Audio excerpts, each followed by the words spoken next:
Hi, my name is Calvin Mackin, and I chose to do my presentation over the Wampus Cat.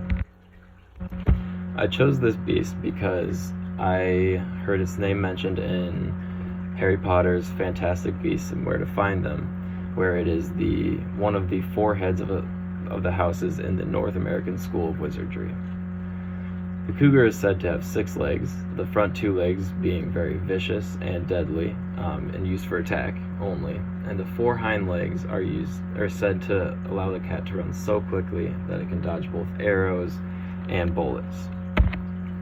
There are actually 2 origin stories of the Wampus cat. The first one being of a Cherokee tribe that is being terrorized by a horrifying beast. This beast is said to look people in the eyes, make them go blind and crazy, and sometimes he even kills them. The village elders, being taunted by this beast, chose to send their best hunter out to go kill it. So, the hunter goes out in the forest, searches for 3 days, ends up finding the beast, but the beast looks at him in the eyes, and the hunter goes blind and crazy, just like all the others.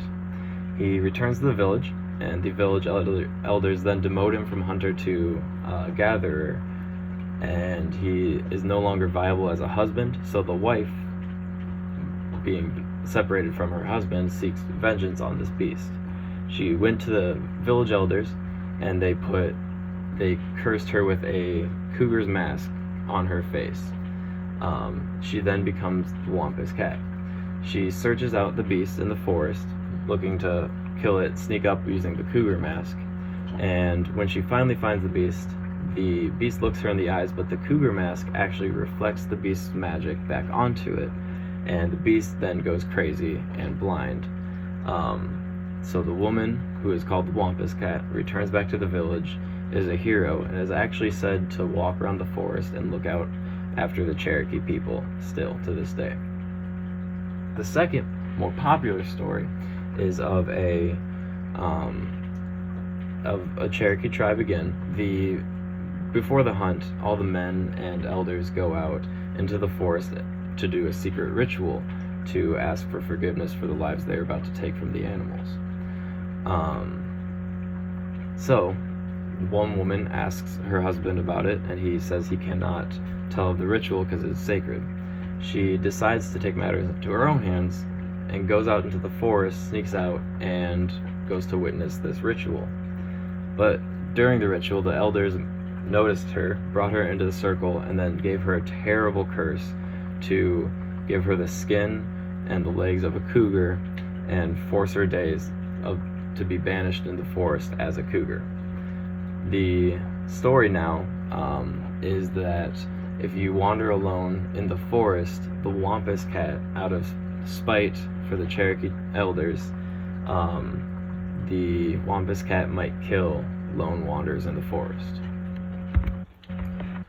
So, there are a few different instances of the Wampus cat in today's culture. I found quite a few as the Wampus cat being a mascot for high schools, and I also found the Wampus cat being used for a logo for a beer, an IPA.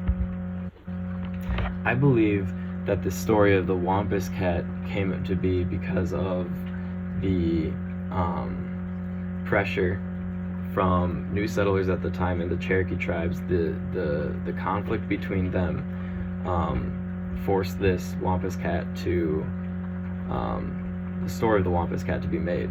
So the pictures here show the ranges for both the Appalachian Valley, which is where settlers and Cherokee would have lived together, and appearances of the Wampus cat, or the eastern cougar, which is said to be very similar to the Wampus cat's features. So I believe that this story was actually not made up, or I read something that this story, during my research, I read that this story was not actually made up, or was not made by the Cherokee. It was actually made up by settlers who, I believe, used the story of the Wampus cat to scare off, or to alienate the Cherokee people. This, I believe, was effective because the Cherokee people did not know of the Wampus Cat, but people began to fear the Cherokee tribe and their power, and the disappearance is often attributed, or should have been attributed, to the Eastern Cougar. That is my presentation.